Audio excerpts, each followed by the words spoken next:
You know, I'm still not happy with the recent events of what transpired today. So, this is going to be my official review. I know I did a live reactions and whatnot, but this is going to be like my official review of the game and whatnot. I've taken a few hours. I've gone off, hung out with Gabby.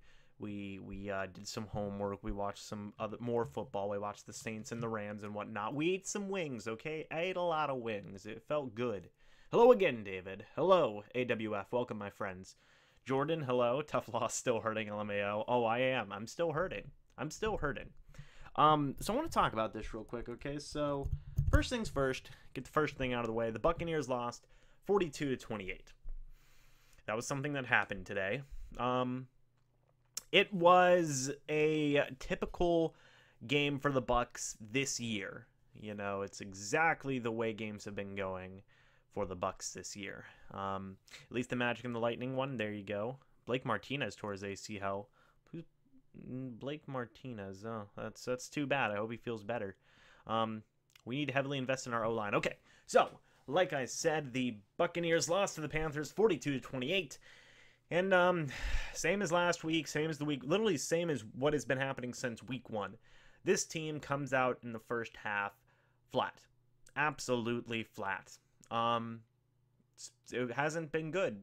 It has not been good, David. You're even contemplating your Bucks fanship. That was rough. That was rough. It was a tough day today.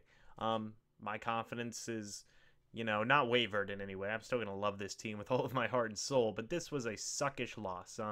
Like I said, much like every other game that has happened this year, the Buccaneers dug themselves a hole in the first half.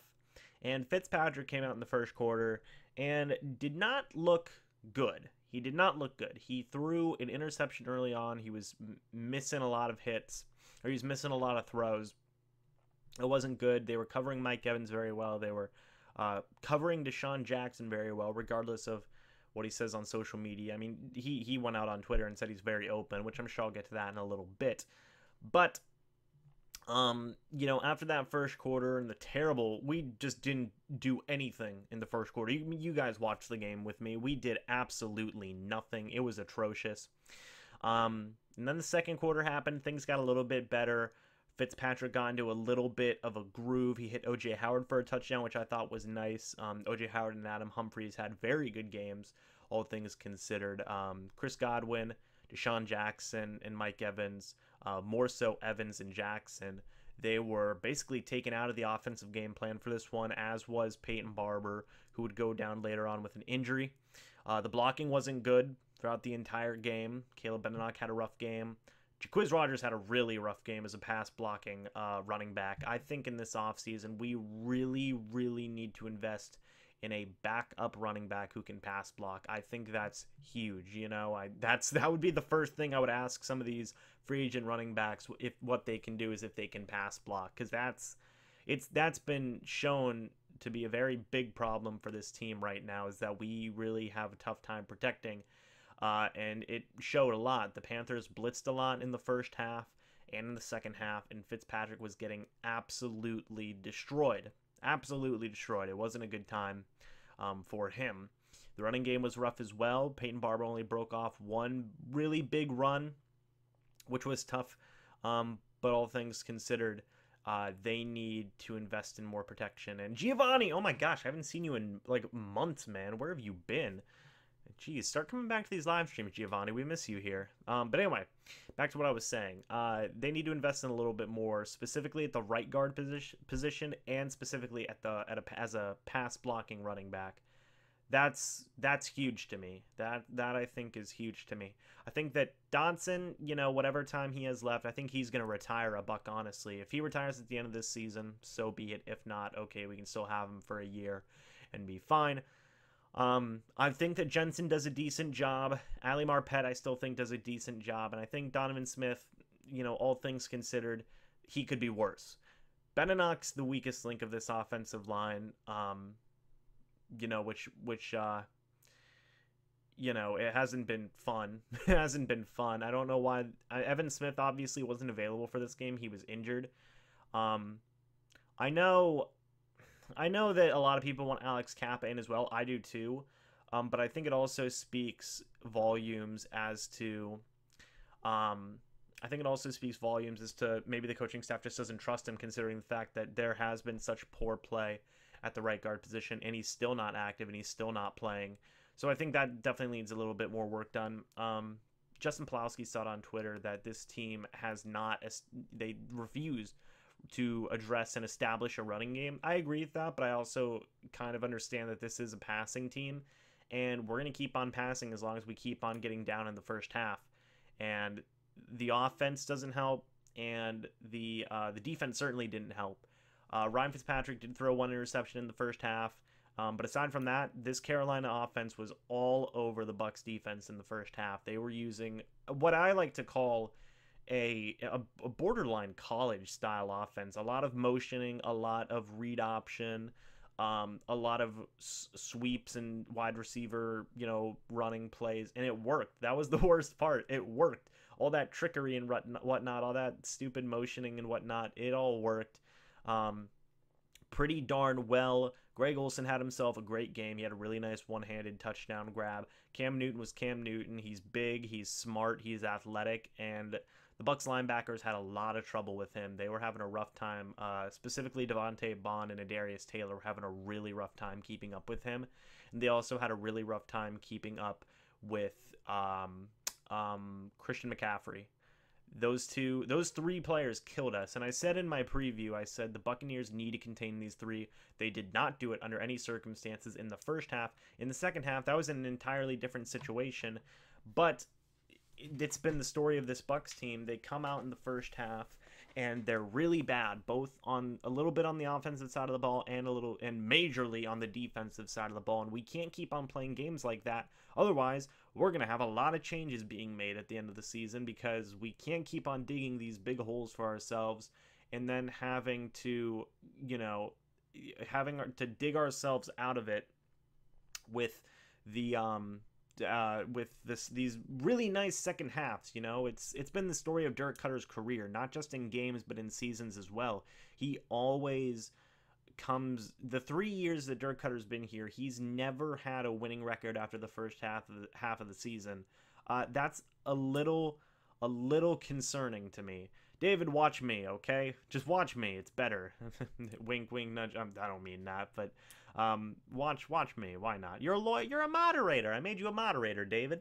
Anyway, the point is this team came out flat in the first half, as it does, not only for games but as for the season, and it just happened again, and it's so frustrating. And I think that's up to coaching, because you do the same thing 2.5 years in a row now, and you never change it. You never change it. This team very rarely, since Dirk Cutter's gotten here, has had a complete game where they've looked good in all three aspects of the ball. And when they have, this team looks like a playoff team, hands down. Hands down. That isn't me saying that Dirk Cutter needs to be fired right now, but obviously we all know this. His job's in jeopardy. It's certainly not looking good right now, not just for Cutter, but all the other coaching staff as well. They need to start getting their stuff together. They need to stop repeating their same mistakes, because that's literally the definition of insanity, is doing the same thing over and over again and expecting the same results. So it's just so annoying to see this team just continues to do the same thing they've been doing for the past 2.5 years, and it's annoying. So it is what it is. I really hate to lose to Cam. He's the most emotional guy. If he wins, he acts like a Super Bowl. If he loses, it's like he got blown out. Absolutely, Giovanni. I completely agree. And then the second half happened, and things really got going for this offense. They got a little bit, they scored, I believe, 21 unanswered points in the second half. Adam Humphries had 2 touchdowns. O.J. Howard had 2 touchdowns. Those two had a phenomenal game. But still, the continued lack of Mike Evans, Deshaun Jackson, and Chris Godwin had a nice catch here or there, but it wasn't enough. They dug themselves too deep of a hole. I believe it was 35-7 at halftime, something along those lines, or 28-7 at halftime, and it's hard to come back from a game like that, and it's been the story of our season, and the Bucs defense, I thought, all things considered, did decent things in the second half. Levante David looked decent. I thought that Carl Nassib had a good time. Levante David, Gerald McCoy both had half of a sack, and I believe Vinny Curry had a sack as well. So that was okay. I thought we were getting pressure on Cam Newton, but like I said, he's so mobile and he's so big, and there's so much motion, and he's a running quarterback, and the Buccaneers just can't handle running quarterbacks, and they can't handle this new age of running back where it's these really versatile, sort of like a Swiss Army knife type of running back, where they not only can they run the ball, but they're really good in the receiving game as well. The Buccaneers just can't handle running backs like that this season. Alvin Kamara, they couldn't stop him. They could not stop Joe Mixon. They could not stop Christian McCaffrey. And those are some good running backs, don't get me wrong, but these are running backs that are not only useful as, pure runners, but they're useful as receiving backs as well. Hello, BMO8. How are you, my friend? How are you? And oh, hello, Roy. How are you, my friend? And it's just really disappointing to see.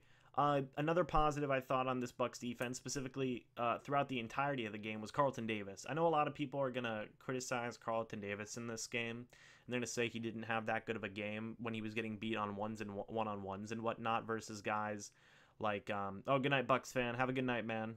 Thank you for joining so late. I know it's daylight saving times and whatnot, but Carlton Davis, I thought, had a wonderful game. And I know a lot of people are going to say, well, he lost some one-on-ones versus Curtis Samuel and Devin Funches and whatnot. But Carlton Davis is a future #1 cornerback in my mind. He made a stop on, I believe, 4th down, which was phenomenal. And I know he did get the taunting penalty and whatnot, but that's fine. When I originally watched the stream, I thought that it was going to give the Panthers a first down, which kind of had me worried, but then after I saw it didn't. I was more okay with it. I still don't think it's, there's a time and a place for it, but he's a rookie. It's okay. As long as it didn't give the Panthers the ball, I was okay with it. I'm still okay with it. So, like I said, Carlton Davis, I thought, had a really nice game. He's a future #1 cornerback in my mind. Levante David had a good game. Carl Nassib, I thought, made some plays. Gerald McCoy and Vinny Curry made a play here or there. The safety position, it's been pretty hot and cold, pretty meh, so far, pretty middle of the road. We've seen some good from Justin Evans and Jordan Whitehead, and we've also seen a fair share of not so good from them. The entirety of this team in the first half just had horrific tackling, not just taking angles, but wrapping up as well. It was really bad. And Grimes did not have the best game either. I will say that. Sorry, anyway. Grimes didn't have the best game. He was getting, the wide receivers were getting separations from Grimes here or there. They were usually a yard or two away from Grimes. So that wasn't good. I still think Grimes has some value to give to this team, but he was getting beat a little bit in this game, and that wasn't very fun to see. David, Carlton Davis, what are you doing? Oh my God, James, during that play, LMAO. I do want to talk about the fake punt, Tampa Bay Bucks, 1354. That was stupid.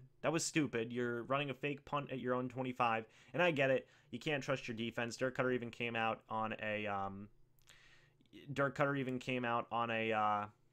the press conference today and said, well, we were going to try and steal a possession from him or something along those lines, talking about how the game was already getting rough with their offense, so we just said do it. And I don't agree with that at all.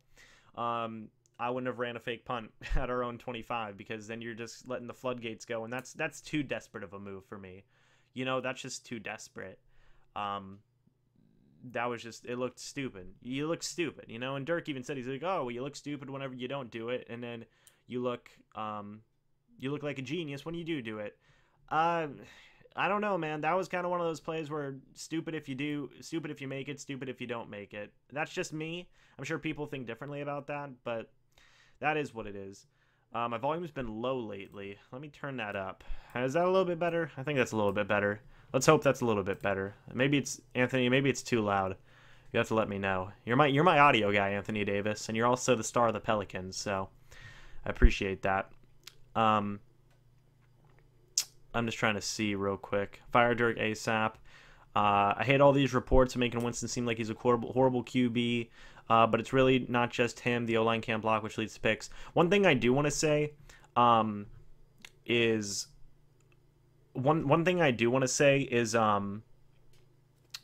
What do you guys think is going to happen to Jameis? Because Dirk Cutter came out in the press conference and said that Ryan Fitzpatrick is going to start next game as well.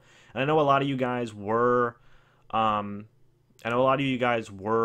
about how you would like to see Jameis play, if only because our chances of making the playoffs aren't very great right now. And if you play Jameis, you see what you have, and you can figure out whether or not you need to make a decision this offseason or give Jameis one more year. I kind of agree with that, but at the same time, if they keep on playing Fitzpatrick, Jameis might not last until next season, because that, to me, shows a clear lack of trust in Jameis.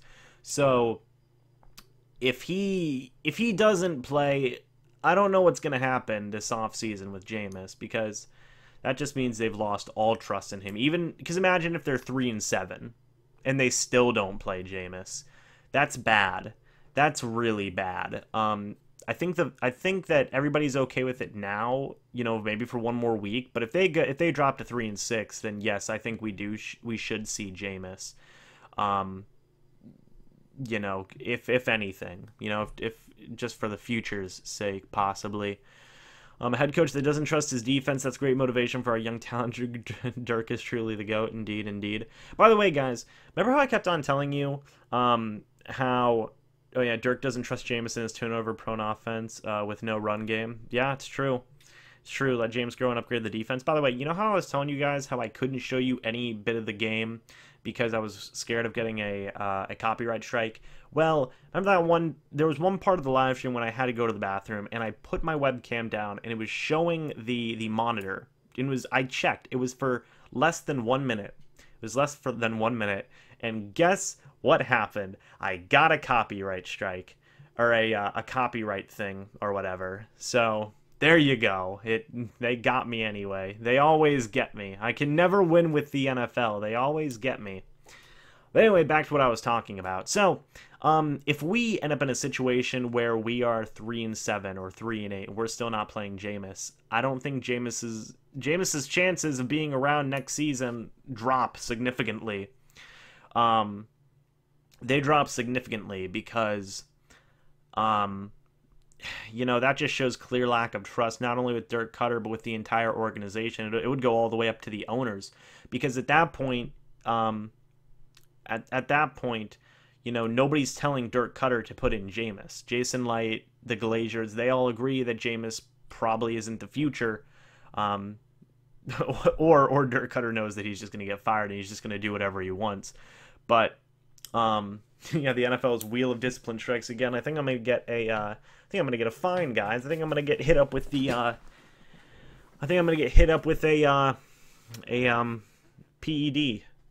PED violation, Anyway, like I was saying, if we're 3-8 and they don't play Jameis, that's when you start to say, okay, what's going to happen at this quarterback position? Right now, it's already starting, but that could definitely, things could get really ugly here soon. The locker room seems a little bit divided. Deshaun Jackson came out on social media and was literally arguing with fans at some points, talking about how lame fans don't know football and whatnot. Not all of them, just some lame Bucs fans who don't know football. Because Deshaun came out and said, what's this? Never mistake it. I'm always open. And some Bucs fans were just disagreeing with him and whatnot. And oh boy, Deshaun was very upset. Deshaun was upset. Gerald McCoy was upset. Bo Allen was upset. Neither of them talked to reporters. Jason Pierre-Paul was upset. It was bad. It was bad. I think it was what I was worrying about last week and the week before.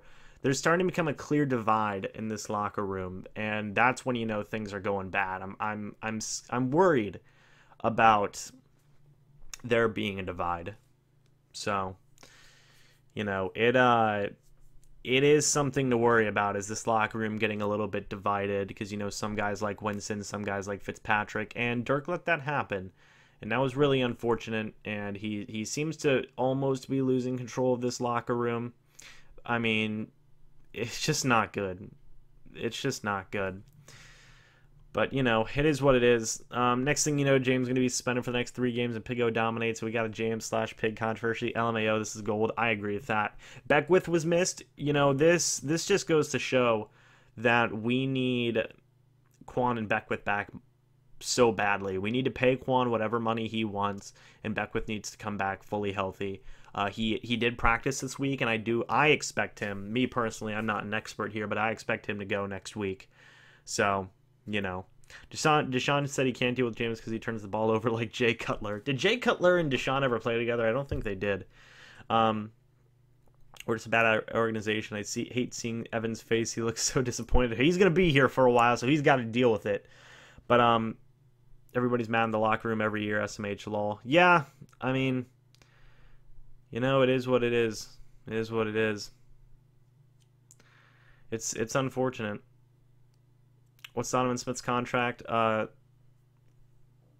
look like? Because I officially hate him now. What's crawling on his wall? Is there something crawling on my wall? I don't see anything crawling on my wall. I'm hoping we sign Jameis to a bridge deal and try and bring in another young quarterback. Sign Bradford. Sign Bradford. There you go. I don't think there's anything crawling on my wall. There's a marker on my wall. I see that back there, but I don't really see anything. Djax is frustrating. He needs to. I'm not sure what that said. Anyway, James, there's a roach behind you. Y'all can't fool me. I can see it. I can see it in my my live feed. I always look at my live feed. A division in the locker room is never good for any team. I mean, if there's a division in the locker room, then we're doomed. You know, then we're doomed. That's just the way it is, and we're starting to see a little bit of that. You know, inklings. Starting to see inklings. You know, so is what it is. Guys, are y'all messing with me? Because I don't see anything in my feedback. I see my marker on my whiteboard, and that's it. Y'all best not be messing with me. I don't like that. I don't like that. I hate roaches. I gotta kill them. Our defense will keep on being bad because our offense is pass, no running game to chew the clock. It's a marker, huh? See, there you go. Buckwild's got me. But yeah, like I said, we've seen little bits of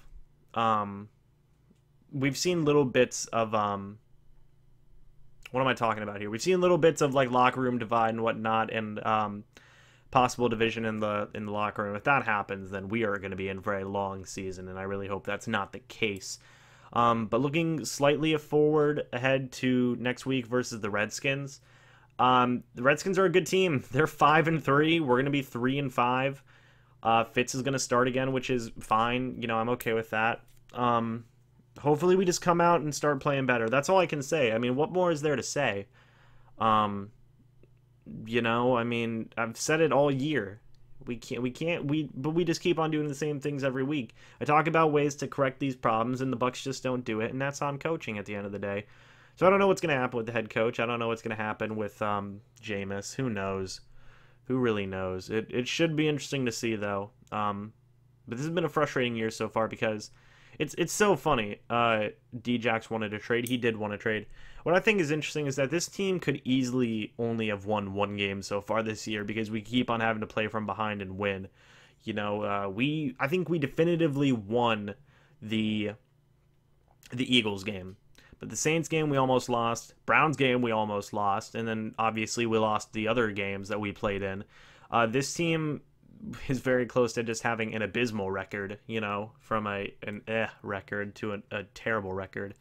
And it's just not good. Our division opponents have been winning. We're still battling for a wild card spot in the technical sense. And there have been some positives so far. I'm going to be making a video talking about the mid-season so far of this year and talking about who's been impressive and who's been unimpressive and whatnot for mid-season and whatnot. But the most disappointing thing about this team so far has been the fact that it's the same story. It's the same story every week. And, you know, if we recognize it, then the Glaziers recognize it as well. So that should be really interesting coming into the end of the year and taking a look at all the analysis of the head coaching and the quarterback position and all this other stuff. You know, it'll be very interesting to see. I've had to deal with 2014. I've seen worse stats. Oh, we've seen worse. We've seen worse, but just another year, man. Just another year of being a Bucs fan. I think, David, you said it best when you said it's hard being a Bucs fan. Completely agree. Completely agree. James, don't jinx it. Remember, Gray, every time you say don't jinx it. I love it. It's all good. But oh my gosh, it's a phenomenal thing. The Packers game is going on right now. That's interesting, I suppose. I'm just looking at the game. Can we just not sign any Redskins players, please? They don't fix the Bucs. That they don't. We have the players for a good defense. Our defense just needs scheme and an experienced safety. I agree with that, okay? I do agree with that. It just gets really frustrating after you lose so much. I think Jamal Adams said it best for the Jets. He said, I'm so sick of losing. And I think we all are just so sick of losing. We're right with Jamal Adams on that one. We're with that Jets safety. We're all just sick of losing, and the more it happens, it just keeps on happening, you know. James, it's like Corey said once before, we always come so close but still find a way to break our hearts. Yeah, I know. So we're on route to being the worst defense of all time, and that's depressing. By the way, thank you for having 47 people in here for a late night chill stream. I appreciate that, guys. Yeah, that's great. I love you guys. You guys are awesome. We just need to get a pick. It's been too long without one. Yeah, I know, right? It's been too long without a turnover. How were the Bucs in top 15 in turnovers the past 2 years? But now they're just doing abysmal. You know, it's just atrocious. Is this real life? We never have turnovers. No, man. It's just been terrible. This is a support group for sad Bucs fans. That's what I'm all about, man. I'm all about us getting all of our complaints out here, you know. You guys, honestly, you guys give me a lot of ideas for videos and whatnot, so I appreciate that. Like, sometimes, like, you guys will say, like, a small comment in here, like a collective amount of you. I'll sit there and I'll go, oh, wait a minute, that might make a good video, and then I'll write that down, and then I might make a video on it, so I appreciate that. We're about to break an NFL record with worst defense. Yes, we are. If we got Landon Collins, that'd be great. Oh, wait. Still might happen at the end of the season. That's what I'm saying, man. This end of the year, they might blow a lot of stuff up. Dirk might be gone. Jameis might be gone. Deshaun might be gone. Light might be gone. You know, our whole coaching staff might be gone. We might have to start over, you know. Our defense is awful. We can't do anything on defense. Remember Atlanta when Julio Jones was wide open like 7 times? Yep, that happens. Need to get coaching from SEC. I believe coaching is a hell of a lot more important to building a winning franchise and culture. Oh, I agree completely, Ryan. I agree completely. Thank you, Buck Wild. I appreciate that, my friend. You've been here a while, man. I appreciate that. We got some OGs. We got some OGs here. A lot of you guys. In fact, most of you. Vita's a huge bust of a hostess cake. That's a good description. Have to put up 40+ points to maybe win. Yeah, I know, and that's just awful. You shouldn't have to do that. What do you think the Bucs will do this season as far as free agency and draft? Well, that I'm not too sure. That one we'll definitely have to wait and see. Do I think the Glaziers care? I think the Glaziers care. Yeah, I absolutely think they do. They also own the Manchester United. Is that what it is? So I mean, you know, I think they care about both those teams because they obviously, at the end of the day, everybody wants to win. Because for the Glaziers, if they're not winning, then they can't make money. That's just how it is. You know, so they probably want to win more than all of us because they have money on the line. So, of course, they want to win. They definitely want to win because if they lose, then they might lose money for this team. And if they lose money for the team, you know, it just sucks. It just sucks. If we don't go 3-0 or 2 in one of the next 3 games, we are screwed. I think it's time for a reboot. You should make a vid on that. Should the Bucs reboot? I will make a vid on that if the Bucs are really bad these upcoming 3 games, David. I don't want to, you know, count my. I don't remember what the phrase is, but you know, I'm not gonna do it. Can we trade for Aaron Rodgers? I wish we could. That'd be nice. Anyway, yeah, I'll make that video if I need to. Same with the whole head coaching thing, but that one we're getting close to. I want Tony Dungy's GM, Jim Harbaugh, as head coach. That'd be fun. To paraphrase John McKay regarding our defense execution, I am in favor of it. Law. What did Jim McKay say? Or John McKay? I remember John McKay. He was the first Bucs ever head coach. When's the next Bucs franchise though? I might do it tonight. Actually, I might do it tonight on my gaming channel. Which, by the way, if you guys want to go check out my gaming channel, I might live stream tonight because I do have to live stream. It's been too long since I've live streamed. I don't know where it is. I don't know where the link is. How do I not know where the link is? Can we trade Dirk? Nobody would want Dirk. Oh gosh, isn't that crazy? Dirk not only got struggle's been real. BMO8, I know. BMO8, dude, I gotta get you on a video. I gotta get you in a live stream sometime, man. Hit me up. You know, I gotta get you in on a live stream, my dude. Jelly's the GOAT. Papas Jelly. Is that Papas Jelly? I think it was. Deontay Thompson looking real nice. A lot of people are looking nice. Just not the Bucks. Just not the Bucks. Every time I look, you're live. I'm always live. Always try to be. You know? Anyway, if you guys want to go check out... hold on. If Raheem Morris has a job, Dirk can. That's true.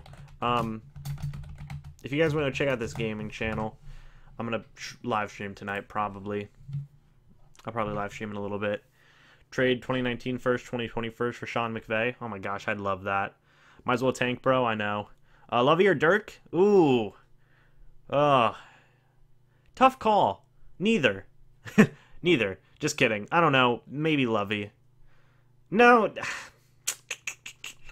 I still might go with Dirk.